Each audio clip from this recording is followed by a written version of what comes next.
Tyler's an incredible artist, and he's going to talk a little bit, but I saw Tyler's work, and we have an artist residency program, and so I was like, Tyler, you need to meet Nigel, who's in charge. He's over there, photography, artist residency, and so I'm just like, well, Tyler, why don't you come and make some furniture here for us, some outdoor furniture?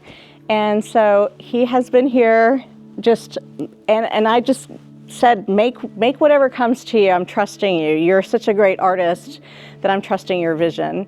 And so he's taking wood that's found on the land, wood from dead trees, and he's using it to make furniture. So the Roots cabin can sleep 5 people. We've got 4 beds in here, and the designer who you'll meet, Emily Heron, who's at the Buffalo Lodge, she and I work very carefully together, and I'm all about color. Like, we gotta have color everywhere. So she helps, like, I get excited and she's like, okay, we gotta make this, gotta make sure it's cohesive. She's like, cohesive, like, okay. So a lot of it is vintage. I'm really into vintage, and so we have a vintage couch. You're welcome to come in. Oh, that's so cute.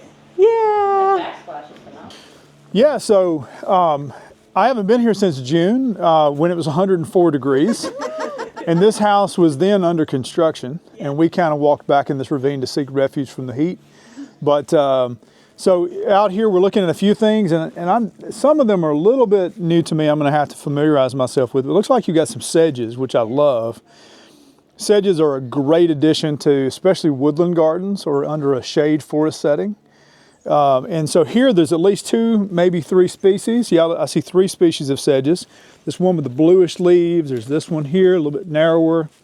This one with the very fine foliage. There may be even a 4th species. That kind of mirrors what you would see in the woods out here, because usually about the last of April through the first week of June, this ravine here would probably have somewhere close to 8 to 15 or 20 species of sedges in there, just growing and tucked away, these little tussocks. I can't tell what the shrubs are right now, Aylin. Aylin, could you refresh me? That almost looks like an azalea of some type. I could try to plant idea if you want. And maybe a hydrangea. But yeah, given that I'm seeing them in winter, I think some hydrangea, there looks like some hydrangeas there as well. So yeah, I'm loving how y'all are kind of mirroring some of the things that you would find in nature in the landscaping right here. So we're in the Western Highland Rim ecoregion, which is, for Middle Tennessee, is kind of one of the areas where we have the greatest concentration of intact forests left. And a lot of these ravines and hillsides are forested, as they naturally should be. So even though I do represent a Grasslands Institute, we fully acknowledge that forests are really the dominant ecosystem in this landscape for this part of Middle Tennessee. And so with that, in these ravines comes a lot of incredible tree diversity, a lot of rich shrub diversity as well. Again, some of that, like the wild hydrangeas here, is mirrored in the landscaping. In the spring, you would see, beautiful spring ephemeral wildflowers, so trilliums and Greek valerian or Jacob's ladder, mayapple. This is the kind of habitat where you would see ginseng naturally. A lot of sang hunters who hunt these hills and hollows looking for ginseng. Naturally, ginseng grows in these kind of moist, forested, shaded ravines. Golden seal is another plant of medicinal value. It would be perfectly at home, like on that little concave slope right there with all those Christmas ferns. A lot of the forests of this region of Hickman County have a long legacy of being logged. And so going back into the days of the iron ore industry, a lot of the forests were logged. So what we do mostly see are kind of second growth forest, and that's why a lot of the trees in here are somewhat young and sort of small. But with time, time has a way of healing things, and so the ground layer with the shrubs and the wildflower diversity is still reasonably intact. And those trees will of course get bigger and more mature with age. Now as we continue to walk though, I love the approach here at Bask is to kind of highlight these micro features. Like we may be in a forested ravine here that is naturally a forested ravine, and that probably has been a forested ravine for tens and tens of thousands of years. In a little while though, depending on where our tour takes us, we may take us into completely different ecosystems and habitats. So it's all part of what was here historically, was this mosaic of like a complex puzzle of pieces. And you've got grasslands and wetlands and woodlands, and we'll probably get a chance to see some of that. And I've met Joy once before, had the pleasure of going to get some of her plants. Great quality, good selection. So it's cool that, you know, you're using local species to this place. Y'all, we just finished these steps here. We wanted it to be sort of honeycomb-like and make it sort of cool and fun. And so they just finished in time. And we just got a bunch of plants in, so we will be doing a lot of planting. That's why I don't know all of them yet. They just literally, a bunch of them just arrived. But yes, we will be doing a lot of planting the next few months. Our first journey is going to be honey, so paying a lot of attention to it. And we have a beehive over there in the pawpaw grove. Whoa, we'll have to go check that cool. out. It's very cool.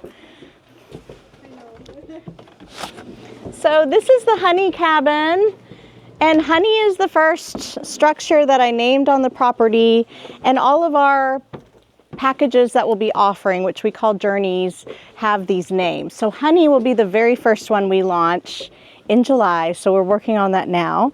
And we do have a beehive over in the pawpaw grove. Oh, cool. And it's exciting to have a pawpaw grove because, you know, it's an indigenous tree. So we're excited that we found those. But please come on in. You can tell it's a little bit of a different style. Honey to us is, you know, sweetness in life, right? It's sort of that theme. But again, this is, you know, 4 beds and 5 people can stay here. We just planted a bunch of blueberries back in the forest here, blueberry trees, blueberry bushes. My name is Emily Heron. I have the privilege and honor of being the interior designer for Bask. And I'm really excited to welcome you to Buffalo Lodge. As Aylin shared earlier, the buffalo is a powerful symbol of resilience, strength, and community. Buffalo Lodge is our gathering space focused on creating moments of connection, moments of healing, and sparking our creativity. In all of Bask, as you have seen, we are focused on healing in every area. We focus on healing the land through restoration and conservation, healing our bodies through nourishment, such as the food grown here on the property, and also healing through movement, yoga, dance, and we're going to have a cold plunge and a sauna out on the patio, as well as rest and play. We're focused on healing our minds and spirit through all kinds of modalities. There meditation, sound baths, forest bathing. There are so many, I can't even name all of them. Here inside of Buffalo Lodge, we have named each space for a healing journey that our guests are going to be invited into. One of them is called White Lily, and White Lily is the journey to remember the child within, whereas Koi Pond is a journey of transformation. Each space will carry the message in subtle ways. We believe that color, texture, and art are an initiation for each individual into their own experience. Intentionally omitting stark white, black, and gray means we can infuse color and texture into every surface. Colors from the natural world calm our nervous systems while simultaneously feeding our soul. We are primarily furnishing using vintage and antique pieces because sustainability is one of our highest priorities here. We are also using wood left over from the building processes to make furniture. A few exciting play-up moments that we're doing here at the lodge are out back. There is going to be a 24-person dining table, and at this dining space, there's going to be a fragrant herb and sensory garden. On this side of the building, we're going to do some raised beds with vegetables, herbs, and edible flowers and plants. so that the guests can experience seeing these plants and then having them end up on their plate that same day. That is all I'm going to share right now, but I would love to answer any questions, and we can do a little walkabout of the space as well. Does anybody have any questions to start? Or you want to just, is everyone curious what to see? I actually don't know how high the ceiling is, but I think we ended up with probably about 1,000 square feet of stone on the fireplace. So it is very high. The stone on the fireplace is really special. It's stone from Tennessee, actually. I would show you the sample, but it's covered in mud dust, so you can't see the beautiful yellows and reds in it, but it's really, really pretty. This is going to be the kitchen. Then this space right here is the dining. This is the gathering space. There's a bedroom and a bathroom over there. Through that door is going to be an additional kitchen that's going to be used primarily for staff preparing food. Through that door there is going to be a library and reading space. There's 2 bedrooms on this side with the powder and a full bath. And then upstairs, you're welcome to come upstairs with me in a moment, but there will be a bunk room on this side with 2 baths, and then 2 bedrooms there, 1 bedroom in the corner, and then in this area right here, we are doing a sensory deprivation room where there's going to be, there'll be no natural light, and so it will be very dark. We will have comfortable beds and loungers for people to rest with a light on a timer, just as a space for reflection and rest where people can relax and fully unplug. Moss is that one over there. This is clover and this is iris. And I know Owen plans on planting many irises back here. And then purple clover. Cy is very excited about purple clover. So we will have that near this clover yurt here. And then over there, you can see we got some trees in, which look lovely. And we'll have a moss garden back there as well. So Owen's working on sort of a Japanese-inspired garden in that corner area. So he's actually working with a moss artist friend of his. So, and this indigenous man named Doug, who's wonderful, and he's got so many talents. He's the one that wants to teach people how to make indigenous flutes and how to play them. He can make anything. He's one of the most masterful woodworkers I've ever known.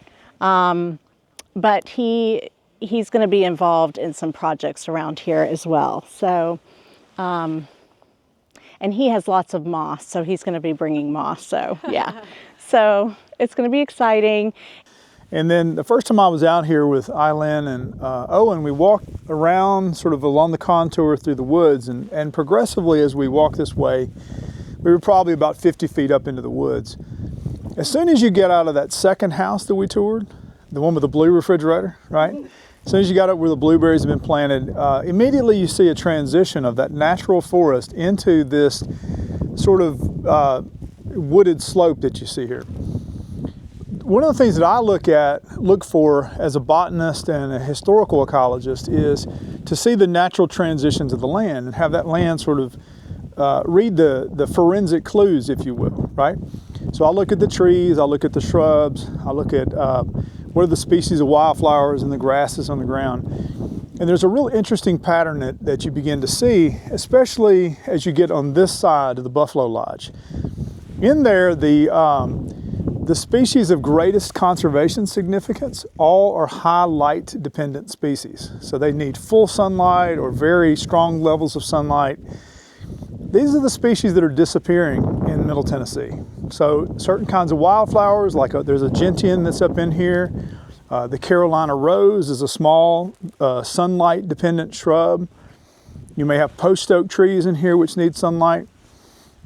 All that collectively begins to speak to what it needs to be. And in that case, what it needs is less trees, which seems a little bit counterintuitive to Middle Tennessee, more sunlight, And then through that, which you can accomplish by selectively removing sort of the trees that are not as beneficial, so that the trees and the shrubs and the wildflowers that are maximally of highest conservation value can flourish and thrive. Because it may seem counterintuitive, but actually the thing they need least is shade. Too much shade drives those species out. And there's many species of animals that have the same patterns, like butterflies, bees, certain kind of small mammals, etc. So this corner specifically of a few acres was identified as having all the necessary ingredients to being much more open. And so what you would eventually probably plan to see then, is if you were to walk into this, would be scattered trees of the right species, a lot of sunlight reaching the ground, and a grassy, wildflower rich, and probably a few shrubs. And then I think we've talked about maintaining that with prescribed fire. Yes. Is that right? Yes. So that might say, "Ooh, man, it's right up against the building. How would you do that?" Well, that's where like this grant that we've partnered on gives us the capacity to have a burn team that can come down and make sure not only can we manage that for the wildlife and the nature benefits that prescribed fire brings, but we can also do so safely up against built infrastructure. And especially this month, that might seem counterintuitive with the fires that are ravaging Los Angeles. One last thing, and I don't know if we'll go there, so if we need to hold out, we're not going to go up to the top of the hill, I presume, right? But just on the other side of this, at the top of the hill, is a pipeline corridor. And in that corridor are where all the sunlight is reaching the ground. Many of those species that we want to flourish down here that are not, are flourishing under the high light conditions of that open pipeline corridor. So those kind of together tell us that if we manage this site properly, it should respond beautifully to an oak savanna, or oak woodland is what I'd probably call it. Yeah. You know, the potential to have a lot of species that are disappearing be possibly propagated in partnership with you guys, and that's all details we need to think through and talk about. But you know, this kind of infrastructure and these resources to be able to partner to, go out and collect the seed with volunteers of the communities, right? That's part of a community uplifting experience. Many of the rarest species that we see, there's forest species, there's species of meadows, they need a little bit of help, what we call augmentation. And so I think about Atlanta Botanical Garden, I think about the Missouri Botanical Garden, where they have these kinds of augmentation programs. We don't really have anything like that in Tennessee. So could we go out and wild harvest responsibly and ethically with permits the disappearing last few populations of swamp lousewort from Land Between the Lakes National Recreation Area? That's the only population left in this entire region. And it's at risk of actually disappearing in the next 5 years. So could we go harvest those seeds, grow them here in collaboration with Bask, have people be a part of that process, part of the collection process, part of the grow out process, part of the reestablishment into maybe this wetland over here, maybe other carefully placed sites where then these can be safeguarded. And rather than lose our only one example of that, maybe now we have 10 examples that can help improve the resiliency of that one species. But imagine doing that for dozens of species. And so, even at Austin Peay, we don't have a greenhouse like this, So this is really exciting. It is very exciting, and yes, we want to do all of that. Yeah. As a result of 2 centuries of no beaver. And we find a bunch of creek gravel in that. I bet you do. Mm-hmm. A bunch of creek gravel. A lot of creek gravel. Yeah. Yeah. I love the beaver. There's no telling how old this beehive is, honestly. There's probably multiple queens in it, you think?